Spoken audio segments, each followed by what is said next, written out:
Olá, seja bem-vindo. Estamos iniciando mais um Repensar, que hoje destaca mais um livro importante para o nosso aprendizado.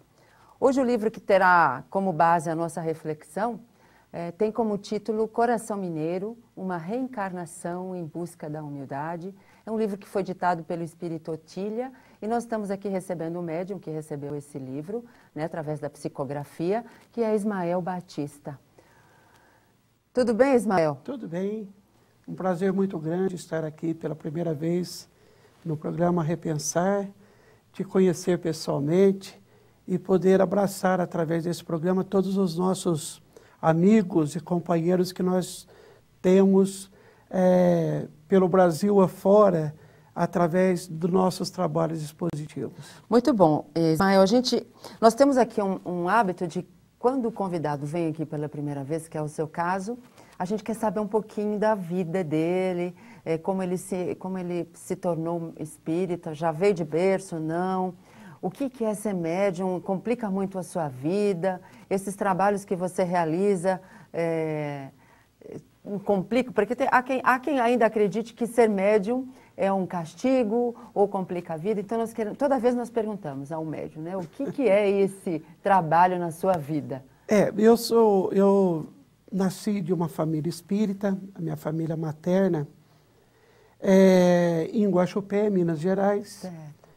E nós sempre frequentamos o Centro Espírita Nova Era. Hoje é uma instituição que tem 87 anos de existência, prestando sempre um grande trabalho em favor da população, não só de Guaxupé, quanto da região.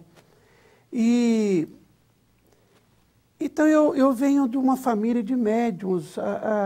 A questão assim, de ouvir falar de vida no mundo espiritual, comunicabilidade com os espíritos, reencarnação, tudo isso foi com uma naturalidade tão grande, que eu não percebi nenhuma diferença. Eu acho que o diferente é não ser isso. Certo, faz parte da sua vida, da sua educação, né? Exatamente. Um dia o meu filho me perguntou, inclusive, pai, se o senhor não fosse espírita, o que o senhor seria? Eu não soube responder. Eu falei, o espiritismo está em mim. Não tem como eu tirar o espiritismo de mim. Eu posso até um dia parar de frequentar o movimento espírita, sim, mas o espiritismo continuará em mim, não tem como, né? Porque é uma verdade. Acho que os conceitos que ficam muito impregnados, assimilados em nós, né? Exatamente. E eu aprendi muita coisa desde muito cedo, né? Desses conceitos, dos conceitos espíritas, dos valores éticos, morais, que me ajudaram muito na formação do meu caráter, da minha personalidade, né? Da minha maneira de ser, da forma de eu tratar o mundo, de eu lidar com as coisas do mundo, sabe? Sabendo que tudo é dentro de uma transitoriedade tão grande. Então eu nunca fui apegada a nada, eu vibro muito amizade, aqueles que já me conhecem sabem perfeitamente disso, que eu acho que a única coisa que vale a pena aqui na Terra é você granjear amigos, boas amizades, que possam somar a você, que possa te ajudar você numa trajetória evolutiva, natural, sem cobrança, sem... Então, tudo isso acontece naturalmente na minha vida e eu sou muito feliz espírita. Até porque, para quem acredita na reencarnação, ou mesmo para quem não acredite, o que nós levamos desta vida é aquilo que nós conquistamos, aquilo que nós fazemos, não é mesmo? Exatamente. O que não é inteligente é nós juntarmos inimizades, né? Criarmos inimizades. O nosso querido Cornélio Pires, espírito, ele sempre nos lembra uma máxima, né, muito interessante que ele criou. Em se tratando de inimizades, veja bem o que você faz. Quanto mais inimigos, mais parentes você traz. Nossa, olha, isso é uma maravilha. Então, e não são parentes comuns, são sim, parentes que vão ser dificultosos para você. Então, não é uma coisa inteligente a gente semear inimizades, né? Criar inimigos, para depois a gente sofrer o peso de tudo isso. tão inteligente a gente viver tranquilamente e granjeando as boas amizades para a gente. Muito bom. Bom, esse seu livro, né, Coração Mineiro, que tem como subtítulo Uma Reencarnação em Busca da Humildade, ele não é o seu primeiro livro, ou é? Não é o meu primeiro livro, é o quarto livro. Eu tenho um livro que chama Positividade no Dia a Dia, que foi a minha primeira experiência. Depois veio um segundo livro, Vencendo Dificuldade de Relacionamento, que é o livro mais conhecido, que foi mais vendido até agora, não é? Depois nós fizemos a primeira experiência psicográfica com o Espírito Otília, que é uma mentora de uma casa espírita que eu fundei na cidade de São José do Rio Pardo. E esse romance também se tornou muito conhecido, teve uma vendagem assim, muito ampla, né? Uma coisa que a gente não esperava. Já tem várias edições. E agora nós lançamos, né, o Coração Mineiro, Uma Reencarnação em Busca da Humildade. Uma curiosidade que nós também temos sempre é o título do livro. Quem é que escolhe? É você juntamente com o espírito, ou é o espírito que já traz o título pronto? Não, antes dela escrever o livro, eu já sabia o título do livro. Tá? E é muito interessante.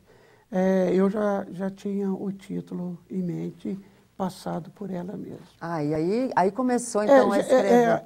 Esse trabalho que eu tenho com o Otília é muito interessante, tanto nos artigos que a gente escreve, ela escreve mais artigos. Tanto os artigos que ela escreve, me ajudou muito no programa de rádio, 23 anos de programa de rádio. Então, o que abordar, como abordar, porque o nosso tempo era curto. Então, tinha que ser um programa que tinha começo, meio e fim, deixando uma mensagem. E eu, no início, não tinha muita prática.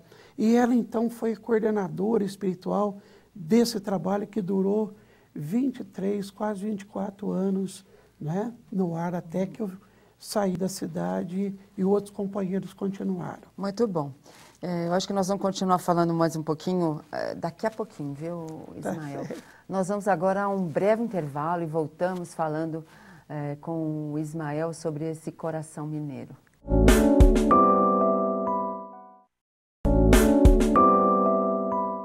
Estamos de volta. Hoje nós estamos conversando com Ismael Batista sobre o livro Coração Mineiro, com o subtítulo Uma Reencarnação em Busca da Humildade.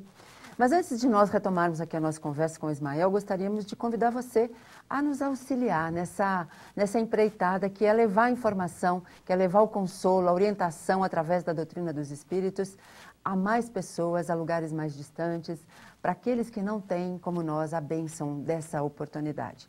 Você pode nos auxiliar ligando para 0800 12 18 38. Se você tem o desejo, a vontade de colaborar de alguma forma, ligue para nós, 0800 12 18 38, associe-se ao Clube Amigos da Boa Nova e faça com que esse mundo se torne um pouco melhor. Colabore para um mundo melhor.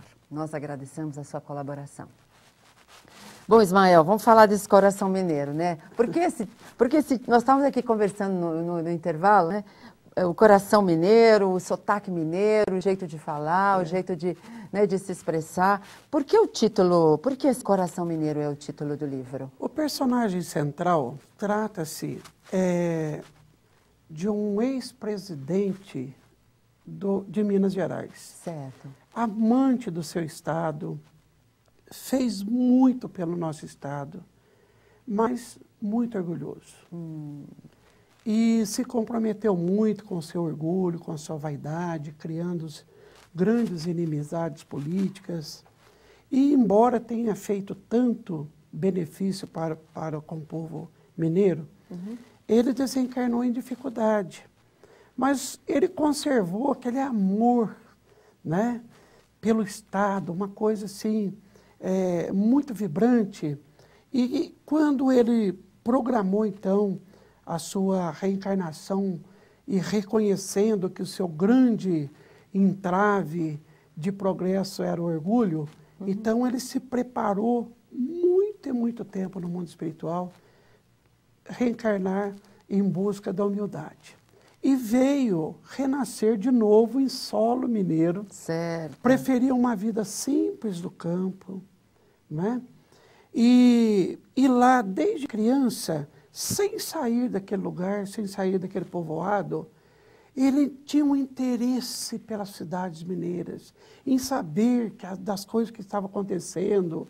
Ele tinha uma coisa assim, muito instintiva em relação ao Estado. Né? Por isso, coração mineiro. Esse estímulo que nem combinava com a posição dele naquela época. Nem combinava, nem com a idade dele. E quando a madrinha perguntava para ele, o que você quer ser? Eu quero ser presidente. Mas presidente do quê? De Minas Gerais. Então ele já revelava ali a força do seu passado. E mesmo reencarnando num lugar tão adverso, né, com todas as suas potencialidades, assim mesmo elas se acenderam. Só que elas acenderam dosada, evidentemente, com o trabalho contínuo e perseverante dele, no sentido de conquistar a humildade. Porque a humildade não é algo que cai do céu para nós, não é algo que vai revestir o nosso espírito como uma graça de Deus, é uma conquista do espírito. Tem que ser um grande projeto, como nós vamos aprender com o próprio processo reencarnatório dele, principalmente quando ele se torna espírita, dado aos grandes problemas espirituais que ele traz, que são oriundos exatamente das inimizades políticas que ele criou, né, quando presidente. Então ele se torna espírita, e os benfeitores e também os estudiosos da doutrina espírita que aproximou dele para ajudá-lo, então vai orientar, sempre auxiliando no sentido dele conquistar, construir, ascender a humildade no seu espírito. Conseguir realizar, né, ou cumprir com o planejamento que ele fez. Né? E é interessante, Marisilda, que nós vamos entender com os benfeitores espirituais que se a caridade é a maior entre as virtudes, porque a caridade, não essa caridade que nós ainda entendemos, mas uma caridade que nós estamos sendo preparados para vivenciá-la no futuro, não é essa caridade que nós entendemos, porque nós entendemos muita caridade ação, né? Sim. A caridade dar. E caridade não é dar. Caridade é o sentimento de amor que você coloca na ação. Então, caridade é um sentimento. E a gente vai perceber o próprio apóstolo Paulo dizendo, né? Mesmo se eu der tudo que eu tenho aos pobres e não tiver caridade, nada sou. Então, caridade não é dar. Caridade é o sentimento com que você faz. Então, o seu livro traz, apesar de ser de forma romanceada, porque é um romance, ele traz esses conceitos muito fortes, né? Um estudo. Então, se a caridade é a maior entre as virtudes, a humildade é a virtude estrutural. É aquela virtude que regula o desenvolvimento das outras virtudes. Tá? Na proporção que nós vamos desenvolvendo a nossa humildade, as outras virtudes vão ascendendo também em nós. Isso significa que uma pessoa, quando disser, eu não sou caridoso, eu não consigo perdoar, eu não tenho esperança, eu não tenho fé, porque não se é ainda humilde. Porque se fosse humilde, essas outras virtudes também estariam um tanto acesas, proporcionalmente ao desenvolvimento da sua humildade. Então, mas aí eu vou ser bem cruel com você, Ismael. Há uma possibilidade de ensinarmos uma pessoa a ser humilde? Por incrível que pareça, nós vamos entender com os benfeitores espirituais que a humildade deve ser o objetivo principal de todo espírito ávido por felicidade, por ascensão. E a humildade, então, passa a ser para o espírito um projeto. Certo. E como qualquer outro projeto, ele deve ser desenvolvido ela deve ser desenvolvida, a humildade deve ser desenvolvida por etapas. É como aprender uma profissão, é como aprender um esporte. Como qualquer outro projeto, ir por etapas. E aí eles dão a noção para nós de algumas etapas. Passa para ele, quer dizer, passando para nós também, os leitores do livro. Quais são essas etapas? Ah, não, mas agora você vai dar um tempinho para nós, porque nós vamos estar muito próximo do intervalo. Sim. Se a gente começar, nós vamos cortar. Então, nós vamos fazer um intervalo e quando voltarmos, você vai dar todas essas etapas para que o nosso telespectador também desfrute dessa possibilidade, com não é mesmo? Com certeza. Nós vamos a um breve intervalo e já voltamos.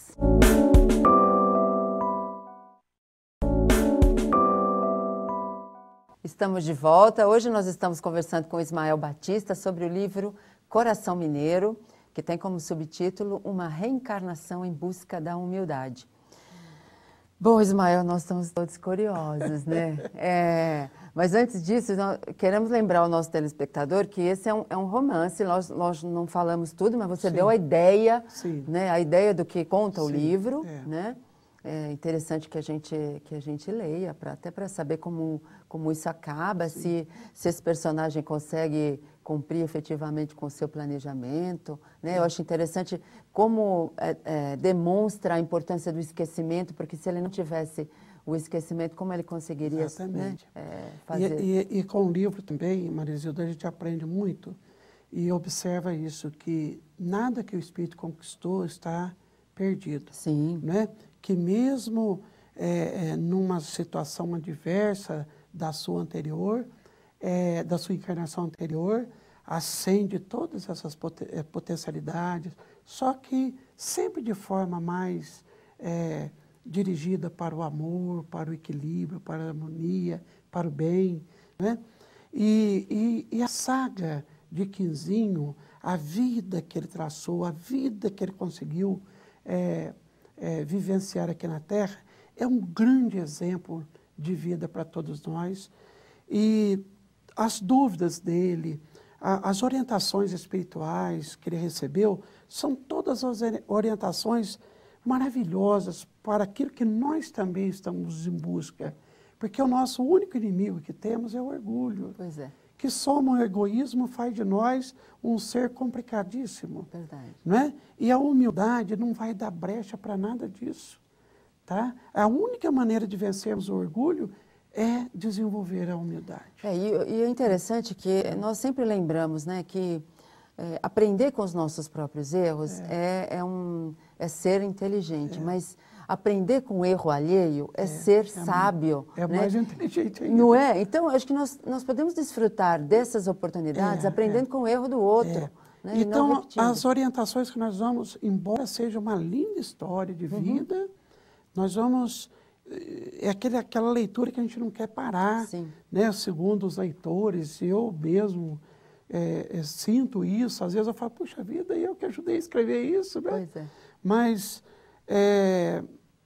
as orientações que nós vamos ver ali do plano espiritual, como que a humildade é vista do plano espiritual, isso para nós é muito importante. Então, nós queremos que você fale agora, como que são essas... Olha, quais são essas orientações? Segundo os benfeitores, né, nós devemos desenvolver por etapas. Sim. A primeira etapa é um exercício simples de aprendermos a respeitar as coisas como elas são. E a gente sofre muito exatamente por não aceitarmos as coisas como elas são. Nós ficamos orgulhosamente brincando com a vida. Verdade. Na verdade, passamos a sofrer do síndrome do se. Se eles não tivessem feito isso comigo, se eu tivesse feito aquilo ou não tivesse feito. E ficamos brigando, né, com o nosso orgulho. Então, aceita, aconteceu. É fato, né? Daqui para frente. Exatamente, é fato. Daqui para frente, o que eu posso fazer? O que essa dificuldade está me indicando? O que ela está querendo que eu, né, cresça? O que está me trazendo de ensinamento? Pronto, você vai em frente. Mas para isso você já tem que estar querendo acender a humildade.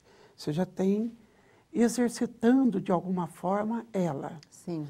A segunda etapa é nós aceitarmos o outro Porque, na verdade, nós convivemos muito com os outros, não tem como a gente não conviver, mas a gente inconscientemente não aceita o outro. Sim. Quantos de nós falamos mais ou menos assim?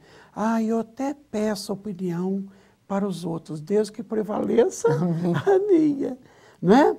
Então, isso é não aceitar o outro. E nós espíritas sabemos que todas as criaturas aqui na Terra trazem em si uma grande bagagem de experiências, de qualidades já conquistadas, né? E a gente não aceitar o outro é fechar-se para o crescimento, Pois é. para o próprio crescimento. Lembro aquela também outra máxima que diz: não existe ignorante que não possa ensinar algo e não existe sábio que não possa aprender. Né? Exatamente. Então, existe um educador que diz o seguinte também: não existe saber maior ou menor, existem saberes diferentes. Exato. Então, é inteligente nós aprender com todos os saberes. Entendeu? A terceira etapa do desenvolvimento da humildade é já ter a humildade ali vibrando a ponto de nós nos colocarmos no lugar do outro. Sobretudo naquela hora que nós vamos julgar, que nós vamos criticar, sabe? Que a gente vai analisar o outro, colocar no lugar dela, do outro, daquela pessoa. Coloca no lugar daquela pessoa. Por quê? É muito fácil, a gente vai perceber que, em nos colocando no lugar da outra pessoa, observando as circunstâncias que aquela pessoa foi levada, talvez a gente estaria fazendo a mesma coisa ou pior do que ela. Tá certo. Já cessaria em nós toda essa questão dos julgamentos, das críticas baratas, que têm feito tanta perturbação no relacionamento interpessoal, não é? E uma última etapa já é ter a humildade acesa, viva, né? A ponto da gente sentir o outro. Certo. Chorar a lágrima do outro, sentir a dor do outro, mas, sobretudo, felicitar-se com a felicidade do outro. Bom, eu acho que não tem forma melhor de terminar o programa, né, Ismael? Felicitar-se com a felicidade do outro. Nós agradecemos muitíssimo essa contribuição que você nos deu hoje. Que isso, eu que agradeço de coração essa oportunidade de você abrir esse espaço para a gente falar aqui do nosso singelo trabalho com Jesus, mais uma obra de Otília, tão dedicada a afirmar entre nós, né, a ideia da imortalidade, a certeza da imortalidade, trazendo histórias para nós bastante interessantes. E deixo aqui meu abraço a todos aqueles que estão nos acompanhando, a todos os nossos amigos que de uma forma ou de outra nos acompanham nesse nosso singelo trabalho com Jesus. Muito obrigada. Obrigado. E se você quiser nos enviar uma sugestão, escreva repensar@redemundomaior.com.br. Nós temos um encontro no próximo programa. Até lá.